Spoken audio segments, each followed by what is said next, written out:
ಕರ್ನಾಟಕ ಸಂಘ ಕತಾರ್ ತನ್ನ 25ನೇ ವರ್ಷದ ಸಂಭ್ರಮದ ಅಂಗವಾಗಿ ಇದು ನಮ್ಮ ಕರುನಾಡ ಜಾತ್ರೆ ಎಂಬ ಘಂಟಾಘೋಷದೊಂದಿಗೆ ಬೆಳ್ಳಿ ಹಬ್ಬ ವಸಂತೋತ್ಸವ ಎಂಬ ಬೃಹತ್ ಕಾರ್ಯಕ್ರಮವನ್ನು ಯಶಸ್ವಿಯಾಗಿ ಆಯೋಜಿಸಿದರು.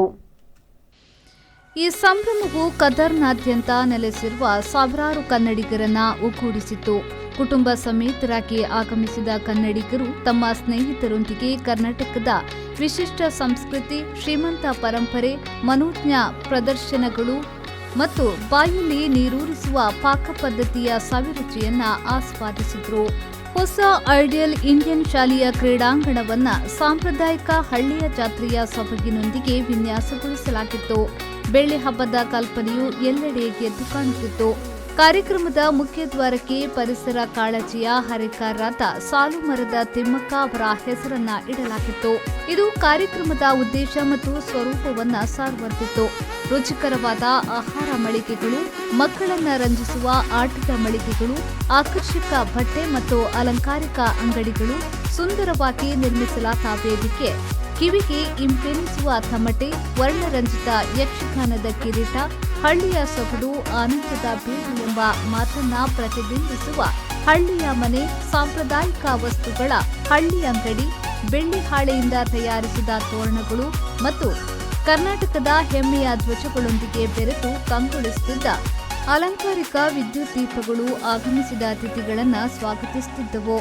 ಈ ಎಲ್ಲ ಅಂಶಗಳು ಕರ್ನಾಟ ಜಾತ್ರೆಯ ಒಂದು ರೋಮಾಂಚಕ ಅನುಭವವನ್ನ ಸೃಷ್ಟಿಸುತ್ತಿದ್ದವು. ಕಾರ್ಯಕ್ರಮವು ಸಾಂಪ್ರದಾಯಿಕ ದೀಪ ಬೆಳಗಿಸುವ ಸಮಾರಂಭದೊಂದಿಗೆ ಶುಭಾರಂಭವಾಯಿತು. ಕೆಎಸ್ಕ್ಯೂ ಉಪಾಧ್ಯಕ್ಷರಾದ ರಮೇಶ್ ಕೆಎಸ್ ಅವರು ಸುರಕ್ಷತಾ ನಿಯಮಗಳನ್ನು ವಿವರಿಸಿದರು. ಕಾರ್ಯಕ್ರಮದ ನಿರೂಪಕಿಯಾದ ಪ್ರತಿಭಾ ಗೌಡ ಅವರನ್ನ ಸಭೆಗೆ ಪರಿಚಯಿಸಿದರು.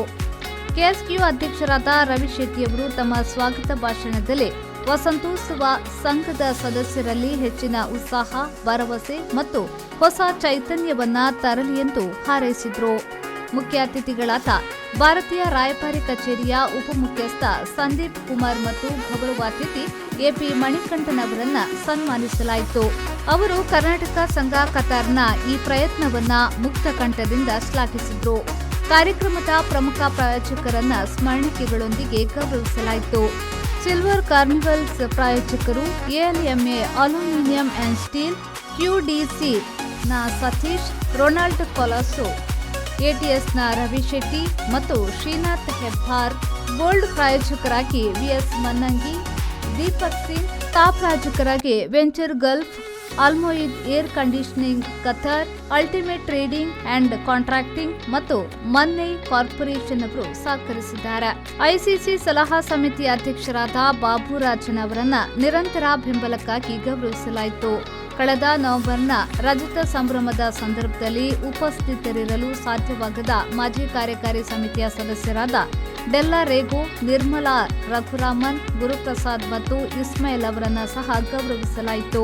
ಕಾರ್ಯಕ್ರಮದ ಯಶಸ್ಸಿಗೆ ತಮ್ಮ ಅಮೂಲ್ಯ ಬೆಂಬಲ ನೀಡಿದ ಮೀಡಿಯಾ ಪೆನ್ನ ಸಿಇಒ ಬಿನು ಕುಮಾರ್, ಕಲಾವಿದ ಅಜಯ್ ಮತ್ತು ಸಂಘದ ಸದಸ್ಯರಾದ ಪ್ರಭುರಾಜನ್, ಮೇಘಾ ಕಾರ್ತಿಕ್ ಹಾಗೂ ಎಟಿಎಸ್ ತಂಡದವರಿಗೆ ಸ್ಮರಣಿಕೆಗಳನ್ನು ನೀಡಿ ಗೌರವಿಸಲಾಯಿತು.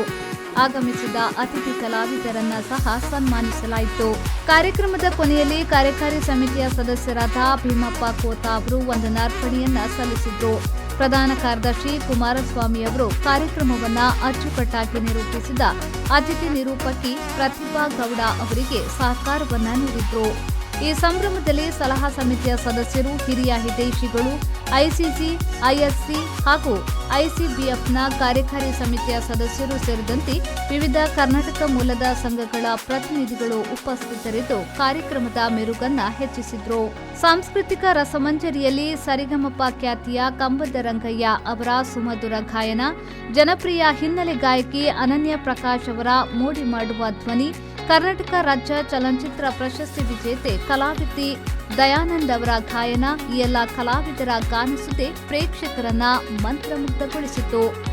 ಜನಪ್ರಿಯ ಮಿಮಿಕ್ರಿ ಕಲಾವಿದ ಗೋಪಿಯವರ ಹಾಸ್ಯ ಮತ್ತು ಅನುಕರಣೆ ಪ್ರೇಕ್ಷಕರಿಗೆ ನಗೆಯ ಹೊನಲನ್ನ ಹರಿಸಿತು.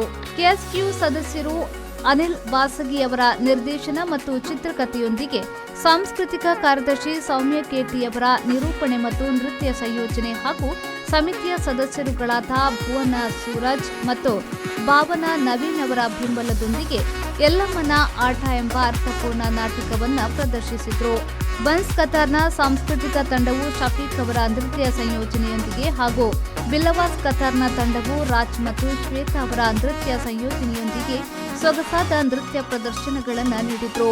ಇದರೊಂದಿಗೆ ಇಂಕಾಸ್ ಕತಾರ್ನ team 974 satellite stars dance studio ಮತ್ತು ಎಮೋಟ್ ಎಡಿಷನ್ ಡ್ಯಾನ್ಸ್ ಸ್ಟುಡಿಯೋ ತಂಡಗಳು ತಮ್ಮ ನೃತ್ಯಗಳಿಂದ ಪ್ರೇಕ್ಷಕರನ್ನ ರಂಜಿಸಿದ್ರು. ಖ್ಯಾತ ಕಲಾವಿದ ದೀಪಕ್ ರಾವ್ ಪೇಜಾವರ್ ಅವರ ನಿರ್ದೇಶನದಲ್ಲಿ ಮೂಡಿಬಂದ ನಮ್ಮ ನೆರೆ ರಾಷ್ಟ್ರದಿಂದ ಬಂದು ಬಹ್ರೇನ್ ಕನ್ನಡ ಸಂಘ ಪ್ರಸ್ತುತಪಡಿಸಿದ ಯಕ್ಷಗಾನ ರೂಪಕ ಸೂರ್ಪನಕ್ಕಿ ಮಾನಭಂಗ ಮುಖ್ಯ ಆಕರ್ಷಣೆಯಾಗಿದ್ದು ಮತ್ತು ತಡರಾತ್ರಿಯವರೆಗೂ ಪ್ರೇಕ್ಷಕರನ್ನ ಹಿಡಿದಿಟ್ಟುಕೊಳ್ಳುವಲ್ಲಿ ಯಶಸ್ವಿಯಾಯಿತು.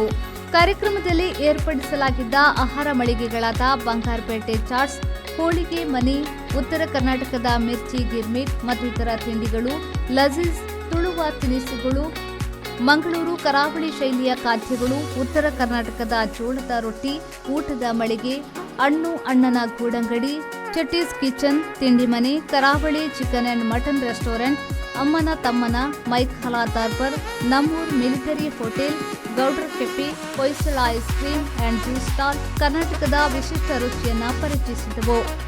ಇದಲ್ಲದೆ ಶಾಪಿಂಗ್ ಮತ್ತು ಆಟದ ಮಳಿಗೆಗಳಾದ ಹೊಯ್ಸಳ ಶೂಟಿಂಗ್ ರೇಂಜ್, ಚೆಂಡಾಡು ಗುಂಡ, ಹೊಯ್ಸಳ ರೋಲಿಂಗ್ ಬಾಲ್, ನಿಪಾಸ್ ಕಲೆಕ್ಷನ್ ಮತ್ತು ಕತಾರ್ನ ಬೆಸ್ಟ್ ಬ್ಯಾಗ್ಸ್ ಮಹಿಳೆಯರಿಗಾಗಿ ಶಾಪಿಂಗ್ ಅವಕಾಶವನ್ನ ಮತ್ತು ಮಕ್ಕಳಿಗಾಗಿ ಆಟೋಟದ ಮನೋರಂಜನೆಯನ್ನ ನೀಡಿದವು. ಅಮೆರಿಕನ್ ಹಾಸ್ಪಿಟಲ್ನಿಂದ ಪ್ರಥಮ ಚಿಕಿತ್ಸೆ ಮತ್ತು ವೈದ್ಯಕೀಯ ಸೇವೆಗಳು ಲಭ್ಯವಿದ್ದವು. ಕೆಎಸ್ಕ್ಯೂ ಅವರ ಕರುನಾಡ ಮಳಿಗೆಯೂ ಸಹ ಎಲ್ಲರ ಗಮನ ಸೆಳೆಯಿತು. ಬಿಲ್ಲವಾಸ್ ಕತಾರ್ ಅವರ ಅಮ್ಮನ ತಮ್ಮನ ಮಳಿಗೆಯನ್ನ ಅದರ ವಿಶಿಷ್ಟ ಅಲಂಕಾರ ಮತ್ತು ವಿಷಯಾಧಾರಿತ ಪ್ರಸ್ತುತಿಗಾಗಿ ಅತ್ಯುತ್ತಮ ಮಳಿಗೆ ಎಂದು ಗುರುತಿಸಲಾಯಿತು. ಸಂಘದ ಸದಸ್ಯರಿಗಾಗಿ ಏರ್ಪಡಿಸಲಾಗಿದ್ದ ರಚಿತ ಗೀತೆಗಳ ಅತ್ಯುತ್ತಮ ಗಾಯಕರು ಎಂಬ ಆನ್ಲೈನ್ ಸ್ಪರ್ಧೆಯಲ್ಲಿ ನವನೀತ್ ಶ್ರೀಧರ್ ವಿಜೇತರಾದರು.